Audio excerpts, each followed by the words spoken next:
Paper 3. The Attributes of God. God is everywhere present. The Universal Father rules the circle of eternity, but He rules in the local universes, in the persons of His paradise creator sons, even as He bestows life through these sons. God has given us eternal life, and this life is in His sons. These creator sons of God are the personal expression of Himself in the sectors of time and to the children of the whirling planets of the evolving universes of space. The highly personalized sons of God are clearly discernible by the lower orders of created intelligences, and so do they compensate for the invisibility of the infinite and therefore less discernible Father. The paradise creator sons of the Universal Father are a revelation of an otherwise invisible being, invisible because of the absoluteness and infinity inherent in the circle of eternity and in the personalities of the paradise deities. Creatorship is hardly an attribute of God, it is rather the aggregate of His acting nature, and this universal function of creatorship is eternally manifested as it is conditioned and controlled by all the coordinate attributes of the infinite and divine reality of the first source and center. We sincerely doubt whether any one characteristic of the divine nature can be regarded as being antecedent to the others, but if such were the case, then the creatorship nature of deity would take precedence over all other natures, activities, and attributes. And the creatorship of deity culminates in the universal truth of the fatherhood of God. 1. God's everywhereness. The ability of the Universal Father to be everywhere present and at the same time constitutes His omnipresence. God alone can be in two places, in numberless places, at the same time. God is simultaneously present in heaven above and on the earth beneath. As the psalmist exclaimed, "Whither shall I go from your spirit, or whither shall I flee from your presence?" I am a God at hand, as well as afar off, says the Lord. Do not I fill heaven and earth? The Universal Father is all the time present in all parts and in all hearts of His far-flung creation. He is the fullness of Him who fills all and in all, and who works all in all. And further, the concept of His personality is such that the heaven, universe, and heaven of heavens, universe of universes, cannot contain Him. It is literally true that God is all and in all, but even that is not all of God. The infinite can be finally revealed only in infinity. The cause can never be fully comprehended by an analysis of effects. The living God is immeasurably greater than the sum total of creation that has come into being as a result of the creative acts of His unfettered free will. God is revealed throughout the cosmos, but the cosmos can never contain or encompass the entirety of the infinity of God. The Father's presence unceasingly patrols the master universe. His going forth is from the end of the heaven, and His circuit to the ends of it, and there is nothing hidden from the light thereof. The creature not only exists in God, but God also lives in the creature. We know we dwell in Him because He lives in us. He has given us His Spirit. This gift from the Paradise Father is man's inseparable companion. He is the ever-present and all-pervading God. The Spirit of the everlasting Father is concealed in the mind of every mortal child. Man goes forth searching for a friend, while that very friend lives within his own heart. The true God is not afar off. He is a part of us. His Spirit speaks from within us. The Father lives in the child. God is always with us. He is the guiding Spirit of eternal destiny. Truly of the human race has it been said, "You are of God, because he who dwells in love dwells in God, and God in him." Even in wrongdoing you torment the indwelling gift of God, for the thought adjuster must needs go through the consequences of evil thinking with the human mind of its incarceration. The omnipresence of God is in reality a part of His infinite nature. Space constitutes no barrier to deity. God is, in perfection and without limitation, discernibly present only on Paradise and in the central universe. He is not thus observably present in the creations encircling Havona, for God has limited his direct and actual presence in recognition of the sovereignty and the divine prerogatives of the coordinate creators and rulers of the universes of time and space. Hence must the concept of the divine presence allow for a wide range of both mode and channel of manifestation, embracing the present circuits of the Eternal Son, the Infinite Spirit, and the Isle of Paradise. Nor is it always possible to distinguish between the presence of the Universal Father and the actions of his eternal coordinates and agencies. So perfectly do they fulfill all the infinite requirements of his unchanging purpose. But not so with the personality circuit and the adjusters. Here God acts uniquely, directly, and exclusively.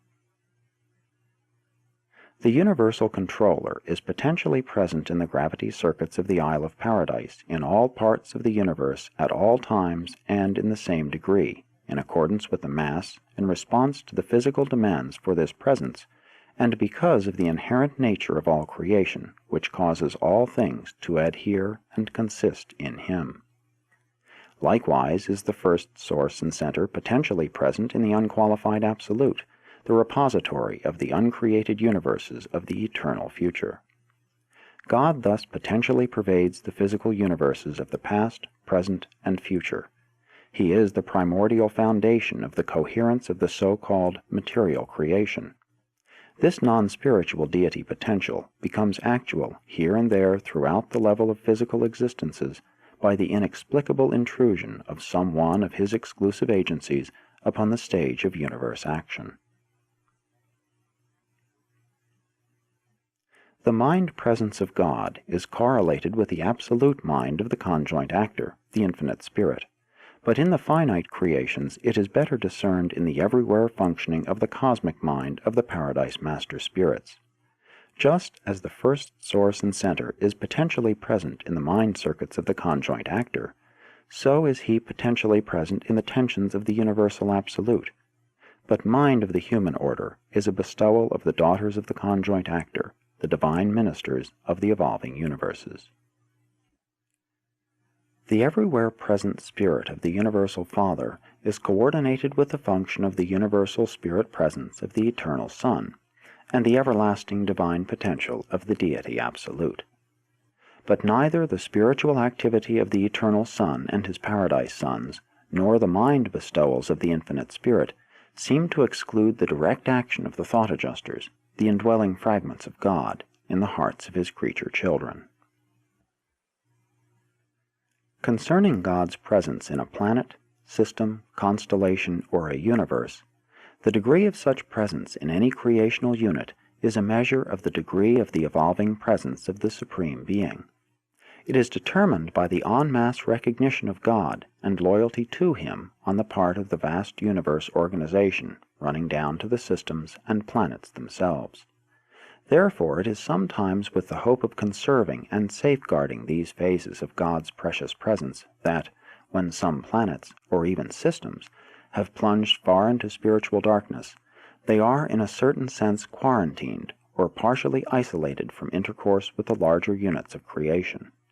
And all this, as it operates on Urantia, is a spiritually defensive reaction of the majority of the worlds to save themselves, as far as possible, from suffering the isolating consequences of the alienating acts of a headstrong, wicked, and rebellious minority.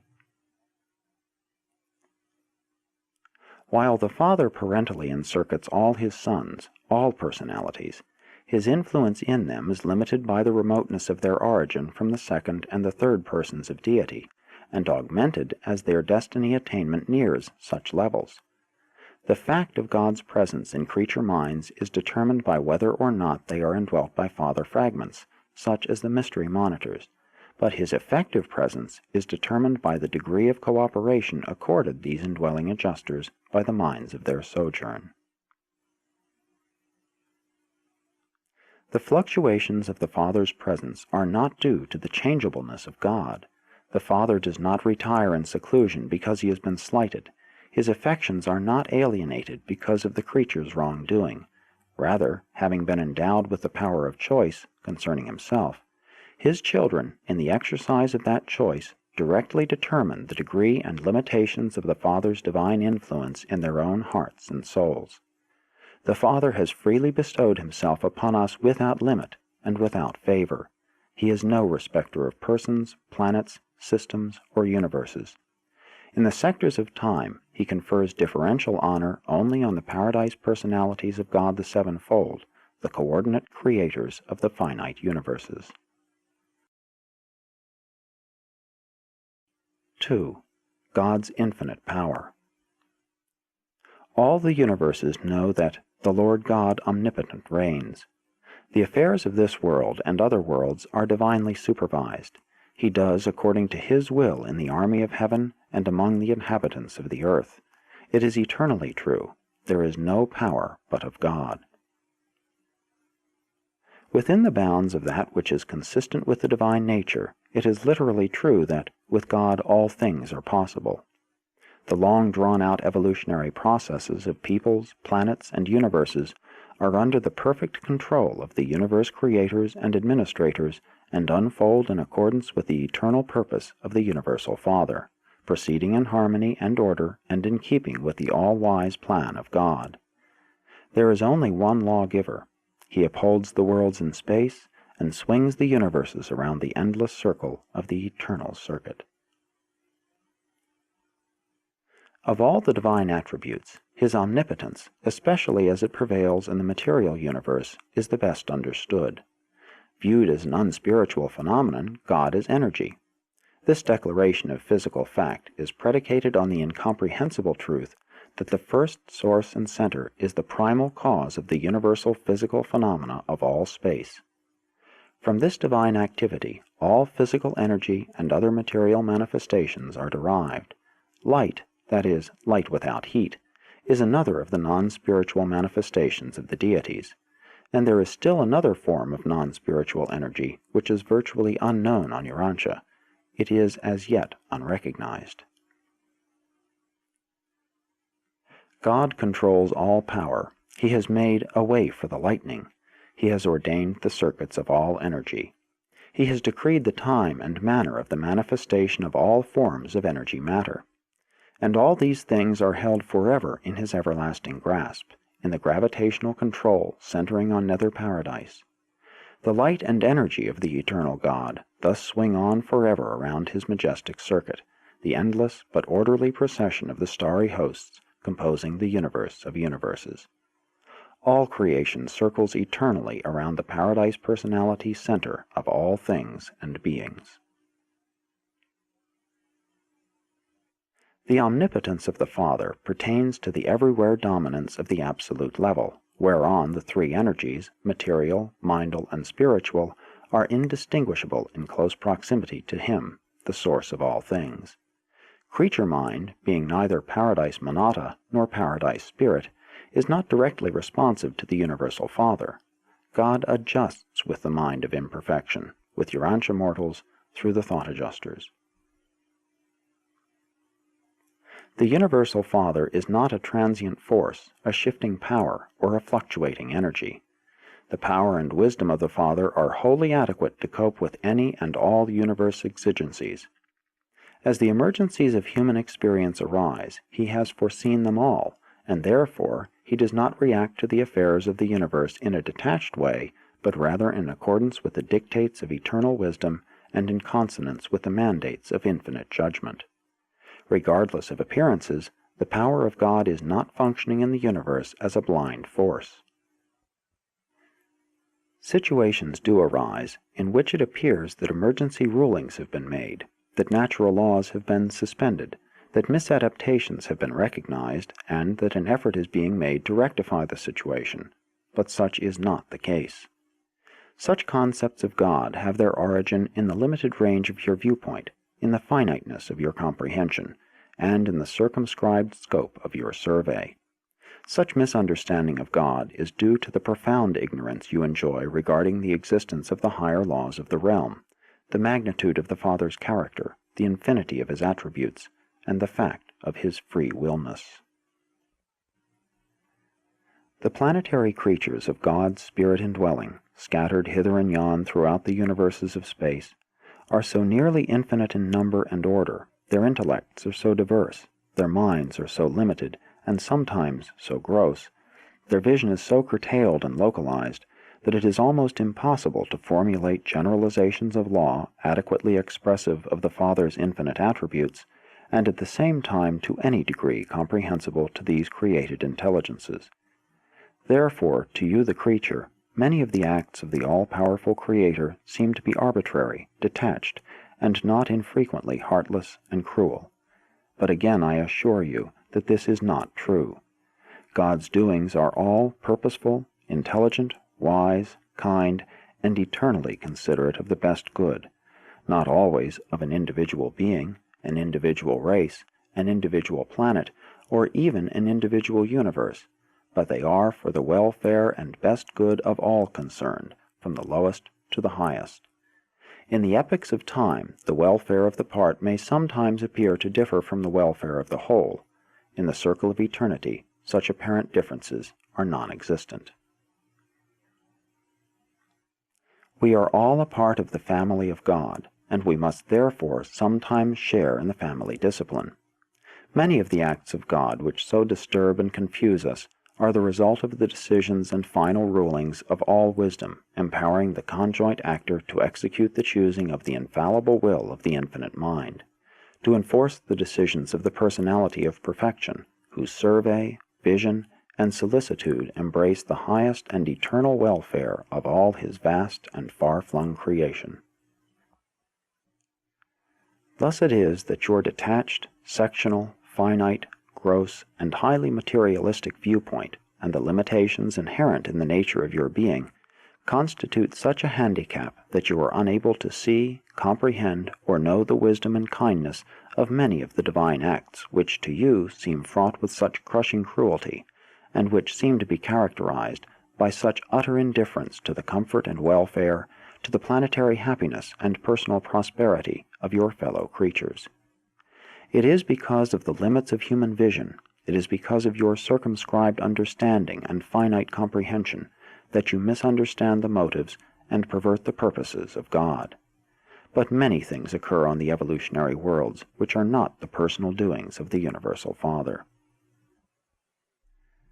The divine omnipotence is perfectly coordinated with the other attributes of the personality of God. The power of God is, ordinarily, only limited in its universe spiritual manifestation by three conditions or situations. 1. By the nature of God, especially by his infinite love, by truth, beauty, and goodness. 2. By the will of God, by his mercy ministry and fatherly relationship with the personalities of the universe.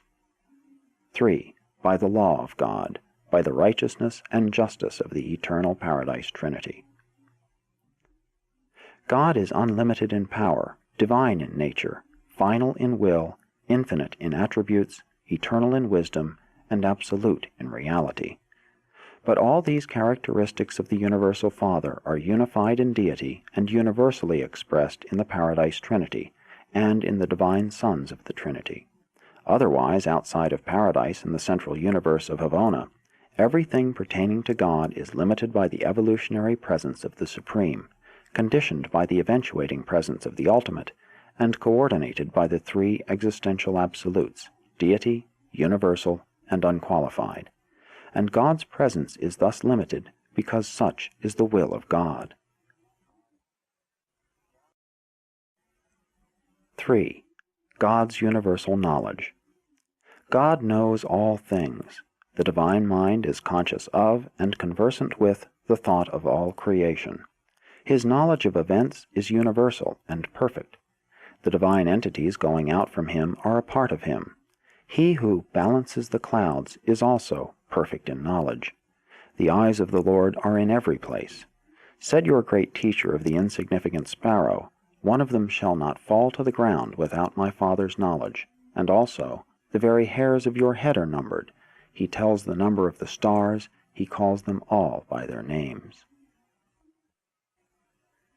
The Universal Father is the only personality in all the universe who does actually know the number of the stars and planets of space. All the worlds of every universe are constantly within the consciousness of God. He also says, I have surely seen the affliction of my people. I have heard their cry, and I know their sorrows. For the Lord looks from heaven, he beholds all the sons of men. From the place of his habitation he looks upon all the inhabitants of the earth. Every creature child may truly say, He knows the way I take, and when he has tried me, I shall come forth as gold. God knows our down-sittings and our uprisings. He understands our thoughts afar off, and is acquainted with all our ways. All things are naked and open to the eyes of him with whom we have to do. And it should be a real comfort to every human being to understand that he knows your frame, he remembers that you are dust. Jesus, speaking of the living God, said, Your Father knows what you have need of even before you ask him. God is possessed of unlimited power to know all things. His consciousness is universal. His personal circuit encompasses all personalities, and his knowledge of even the lowly creatures is supplemented indirectly through the descending series of divine sons, and directly through the indwelling thought adjusters. And furthermore, the infinite Spirit is all the time, everywhere present. We are not wholly certain as to whether or not God chooses to foreknow events of sin, but even if God should foreknow the free will acts of his children, such foreknowledge does not in the least abrogate their freedom. One thing is certain, God is never subjected to surprise. Omnipotence does not imply the power to do the non-doable, the ungodlike act. Neither does omniscience imply the knowing of the unknowable. But such statements can hardly be made comprehensible to the finite mind. The creature can hardly understand the range and limitations of the will of the Creator.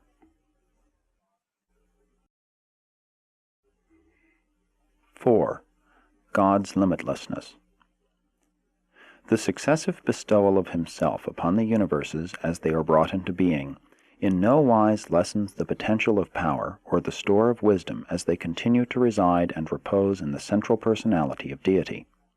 In potential of force, wisdom, and love, the Father has never lessened aught of his possession, nor become divested of any attribute of his glorious personality as a result of the unstinted bestowal of himself upon the paradise sons, upon his subordinate creations, and upon the manifold creatures thereof.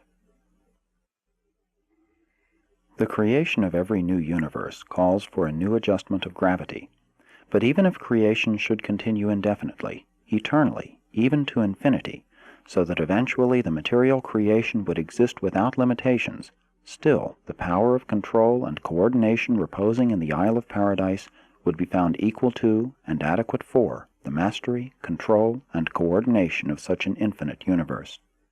And subsequent to this bestowal of limitless force and power upon a boundless universe, the infinite would still be surcharged with the same degree of force and energy. The unqualified absolute would still be undiminished. God would still possess the same infinite potential, just as if force, energy, and power had never been poured forth for the endowment of universe upon universe. And so with wisdom.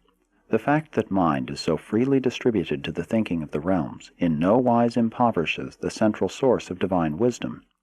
As the universes multiply and beings of the realms increase in number to the limits of comprehension, if mind continues without end to be bestowed upon these beings of high and low estate, still will God's central personality continue to embrace the same eternal, infinite, and all-wise mind. The fact that he sends forth spirit messengers from himself to indwell the men and women of your world and other worlds in no wise lessens his ability to function as a divine and all-powerful spirit personality, and there is absolutely no limit to the extent or number of such spirit monitors which he can and may send out. This giving of himself to his creatures creates a boundless, almost inconceivable future possibility of progressive and successive existences for these divinely endowed mortals. And this prodigal distribution of himself as these ministering spirit entities in no manner diminishes the wisdom and perfection of truth and knowledge which repose in the person of the all-wise, all-knowing, and all-powerful Father. To the mortals of time there is a future, but God inhabits eternity. Even though I hail from near the very abiding place of deity, I cannot presume to speak with perfection of understanding concerning the infinity of many of the divine attributes. Infinity of mind alone can fully comprehend infinity of existence and eternity of action. Mortal man cannot possibly know the infinitude of the Heavenly Father. Finite mind cannot think through such an absolute truth or fact. But this same finite human being can actually feel, literally experience, the full and undiminished impact of such an infinite Father's love. Such a love can be truly experienced, albeit while quality of experience is unlimited, quantity of such an experience is strictly limited by the human capacity for spiritual receptivity and by the associated capacity to love the Father in return. Finite appreciation of infinite qualities far transcends the logically limited capacities of the creature. Because of the fact that mortal man is made in the image of God, there lives within him a fragment of infinity. Therefore, man's nearest and dearest approach to God is by and through love, for God is love. And all of such a unique relationship is an actual experience in cosmic sociology, the creator-creature relationship, the father-child affection.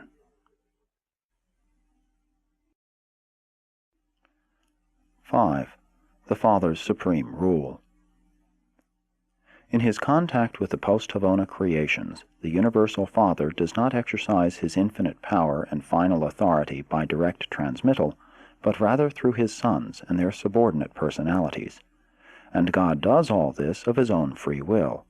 Any and all powers delegated, if occasion should arise, if it should become the choice of the divine mind, could be exercised direct.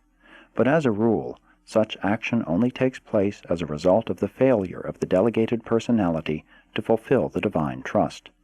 At such times, and in the face of such default, and within the limits of the reservation of divine power and potential, the Father does act independently, and in accordance with the mandates of his own choice, and that choice is always one of unfailing perfection and infinite wisdom.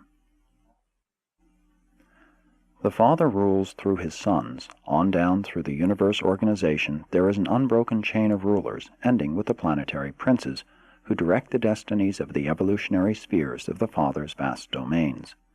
It is no mere poetic expression that exclaims, "The earth is the Lord's, and the fullness thereof. He removes kings and sets up kings. The Most High's rule in the kingdoms of men." In the affairs of men's hearts, the Universal Father may not always have his way, but in the conduct and destiny of a planet, the divine plan prevails, the eternal purpose of wisdom and love triumphs. Said Jesus, "My Father who gave them to me is greater than all, and no one is able to pluck them out of my Father's hand." As you glimpse the manifold workings and view the staggering immensity of God's well-nigh limitless creation, you may falter in your concept of his primacy, but you should not fail to accept him as securely and everlastingly enthroned at the paradise center of all things, and as the beneficent Father of all intelligent beings.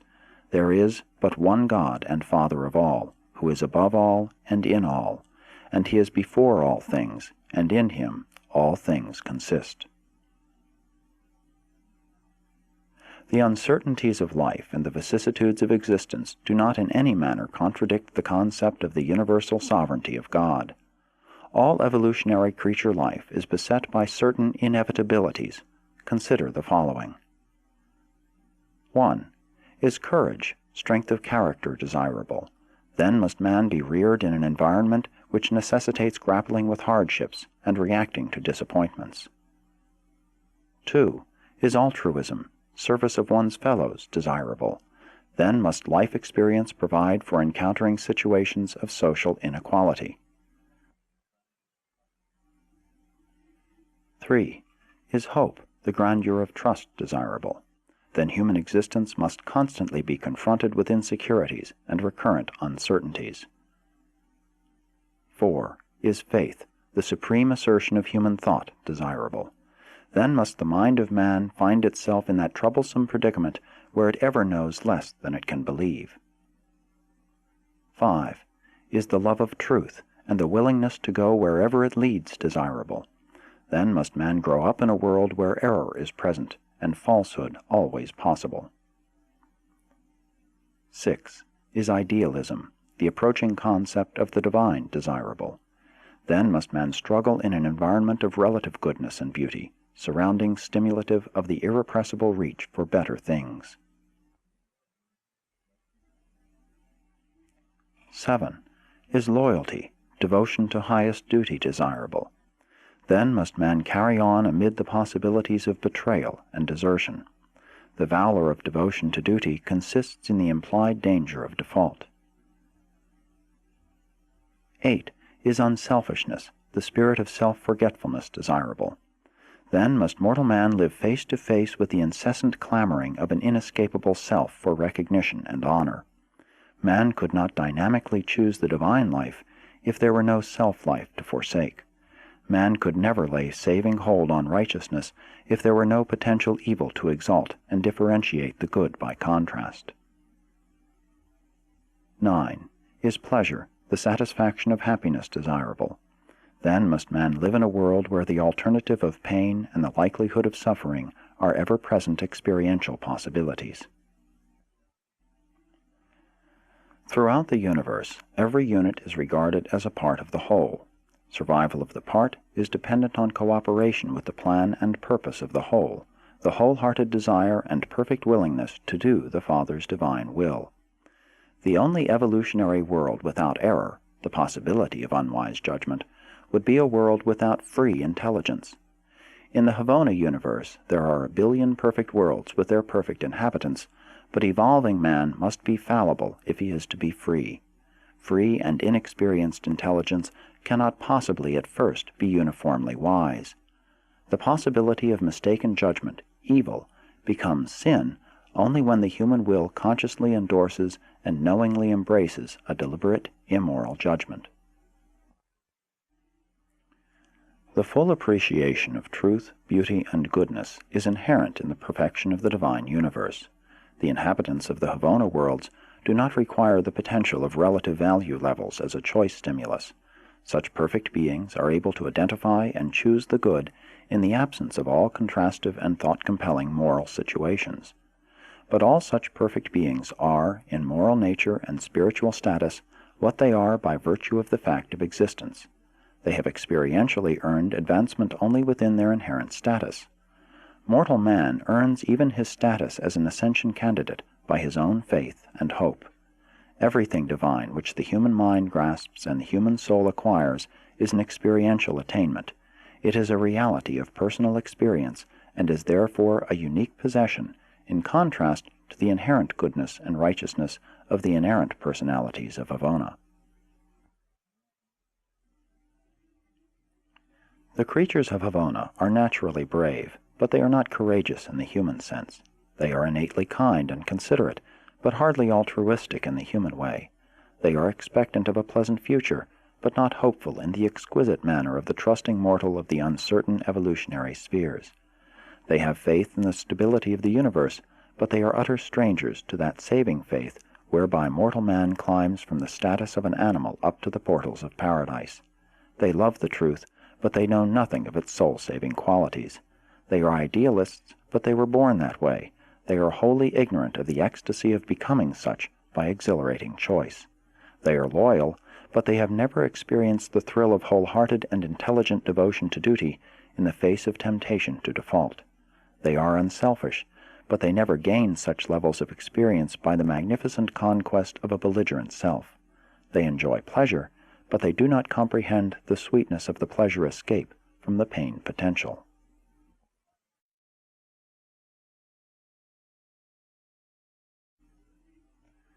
Six, the Father's primacy. With divine selflessness, consummate generosity, the universal Father relinquishes authority and delegates power, but he is still primal. His hand is on the mighty lever of the circumstances of the universal realms. He has reserved all final decisions, and unerringly wields the all-powerful veto scepter of his eternal purpose with unchallengeable authority over the welfare and destiny of the outstretched, whirling, and ever-circling creation. The sovereignty of God is unlimited. It is the fundamental fact of all creation. The universe was not inevitable. The universe is not an accident, neither is it self-existent. The universe is a work of creation, and is therefore wholly subject to the will of the Creator. The will of God is divine truth, living love. Therefore are the perfecting creations of the evolutionary universes characterized by goodness, nearness to divinity, by potential evil, remoteness from divinity. All religious philosophy sooner or later arrives at the concept of unified universe rule, of one God. Universe causes cannot be lower than universe effects.